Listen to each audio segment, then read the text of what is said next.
And welcome back to the Legend of Zelda Month here on the AJ Show. And today on the show, we're going to talk about the game that made me become the fan that I am today. That took me 6 years later after Ocarina of Time to pick up another Zelda game. And this is it. The Legend of Zelda, Twilight Princess. Sit back, relax, and let's dive into this one.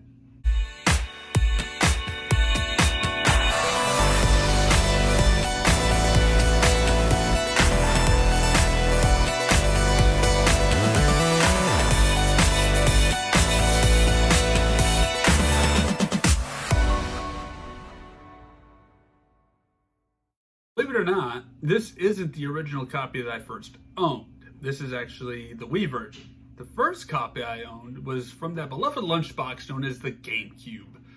And it was, this one here is a launch title for the Wii. And the GameCube one was basically, hey, here's your final game for the system. Enjoy. And I enjoyed it. And the GameCube version was actually, I didn't buy that one. A friend of mine from McDonald's actually decided to buy it for me and just say, here you go, this is a gift from me to you. And I was like, sweet, thanks. And you know what, it's like, hey, I'll get you something. And I asked him, well, what's something you want? The movie Hitch by Will Smith is what he wanted, and by golly, I spent $10 on that. And that was a fun exchange right there for that Christmas year right there between a friend of mine, so that was fun. But Twilight Princess was the game that brought me back into the Zelda series after 6-year hiatus from Ocarina of Time. Now, there's other games that came out between then, such as Majora's Mask, which I'll get into in another video, and The Wind Waker, which I've never played till this day. I've been trying to find a copy because I got the Wii and it's backwards compatible to the GameCube.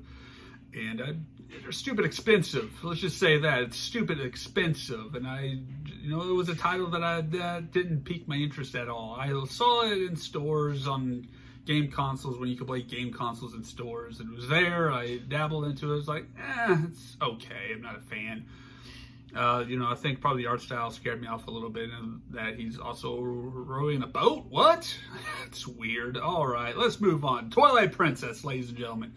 And it was a game that I compared a lot to with Ocarina of Time, because there's a lot of similarities between that. So if you played Ocarina of Time, you liked it, but you're going to like Twilight Princess then, because this is pretty much almost a clone. It's not exactly a clone. I mean, there's a lot of differences in there. The gameplay mechanics is definitely different. You can swing your sword on horseback riding. You can run and swing your sword as well. But, this one also came with motion controls, and the game is mirrored for it, because Link is originally left-handed in the GameCube version. Well, guess what? He's left-handed. This game, he is right-handed. Why? Because the Wii remote is in your right hand, and you use the Wii remote to swing your sword. The game's flipped. So the Grota Desert that's always in the west is now in the east. Weird. Thank you very much. But the game overall is a fun time. Even though I have the GameCube manual for it to help me find things, I have to read opposite directions in it because of this now. Because I have the Wii version. I kind of wish I still kept the GameCube version because I liked it a lot better. Okay, I liked it a lot better. But what made this game made me a big fan of this series? Well, again, there's a lot of similarities from Ocarina of Time. You still had your iconic areas such as Death Mountain, the Gorons, the Zoras, the Lake Hylia, and the Water Temple is there again, yes, but it's not as bad as the one in Ocarina of Time. The Forest Temple is even there still. So, again, things are different cosmetic-wise. There's a lot of differences when it comes to this. The Temple of Time is somewhat there. It's kind of destroyed in ruins, but then whenever you get to the part where you open up the gate portals, transports you into an actual finished Temple of Time, and it's an actual dungeon.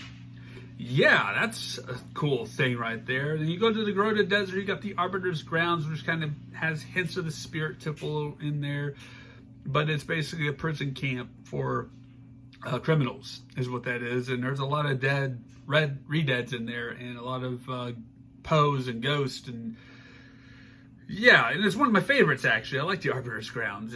You have a really fun boss encounter with the Star-Lord, and you have this spinner thing that you run against on rails in a wall to fight them, and it's pretty fun. It's an epic boss battle, actually. It's one of my favorite boss battles in that game. You get really some cool weapons and items. And Link in this game, there's no magic meter in this one. Link is all athletic.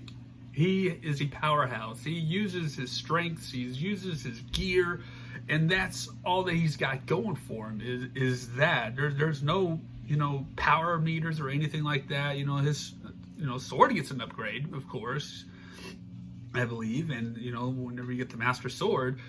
But yeah, he's a standard run-of-the-mill soldier that can deal the damage, and there's a lot of fun encounters. From the Goron mines to the Temple of Time to the Arbiter's Grounds. There's Snow Peak Ruins, which has a big old mansion, so a couple of Yetis live there. All right, but it's basically the story behind it all is there's a Twilight realm. It's another realm that Zant takes over and kicks out the Twilight Princess, known as Midna, who becomes your companion in this game. She's basically the Navi in this game, but a whole lot better. She's a whole lot better. She is no Navi. She doesn't put up with crap. She is mouthy as all can be.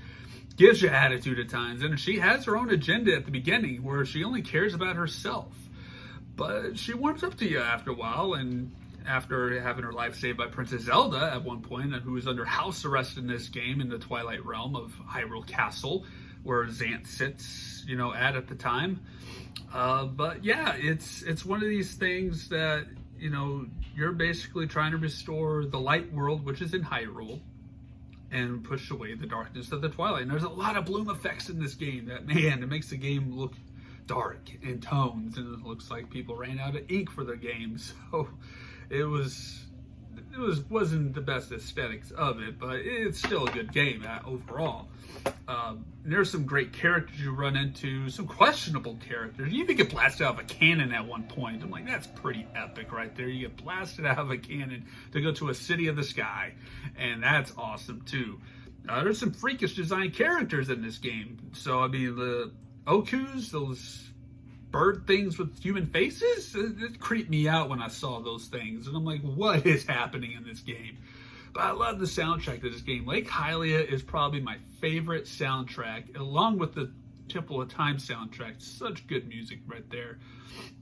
But yeah, you basically save the day. Ganondorf is the main villain. Zant is basically just used in this game for Ganondorf's return. And he's back. He's the same Ganondorf from Ocarina of Time. And basically what happens is with that story is that basically when Link traveled back to his own time at the end of Ocarina of Time, what happens to Ganondorf, basically the plot is revealed, Ganondorf is arrested, and they do an execution that failed miserably, all right? And so the execution fails, they banish Ganondorf into the Twilight realm using the Mirror of Twilight.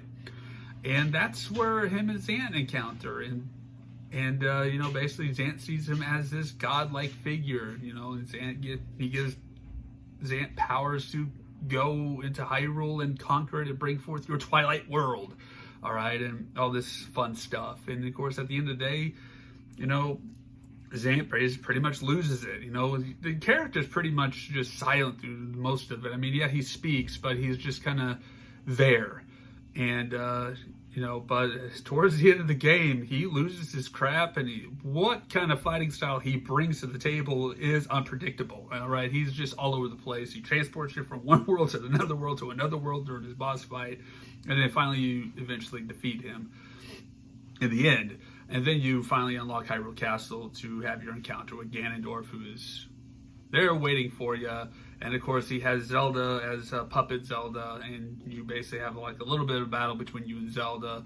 You restore Zelda, you fight the Ganon Beast, and then next thing you're on horseback, battle with Ganondorf. It's a 4-part battle, it really is. And then finally, you have that one-on-one showdown between you and Ganondorf, hand-to-hand combat with a sword, and it's not the best.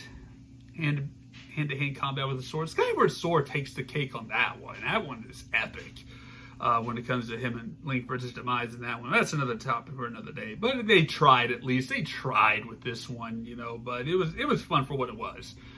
But at the end of the day, you save the day, and you basically go back to your farming life in Ordon Village. And Link is a farmer in this game.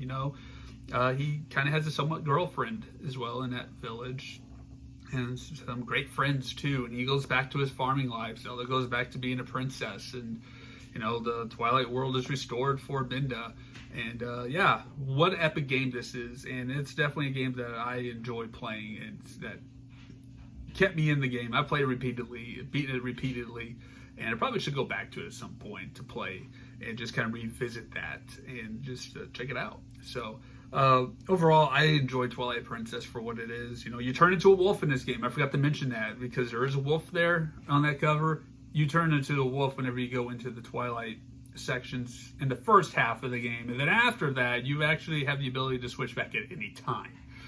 So that's a cool mechanic, and it's very useful. You use his senses to sniff things out, and you bite and maul beast and stuff like that. So it's a fun mechanic for that. And so overall, the game's a great time. It's a great experience. I highly recommend Twilight Princess.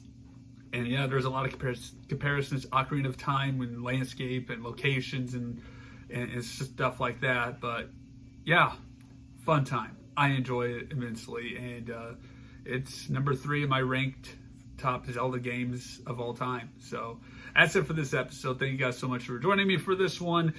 A little bit different background scene today because laundry's going on over there and I'm trying to reduce noise. So we'll see you guys next time on the AJ Show.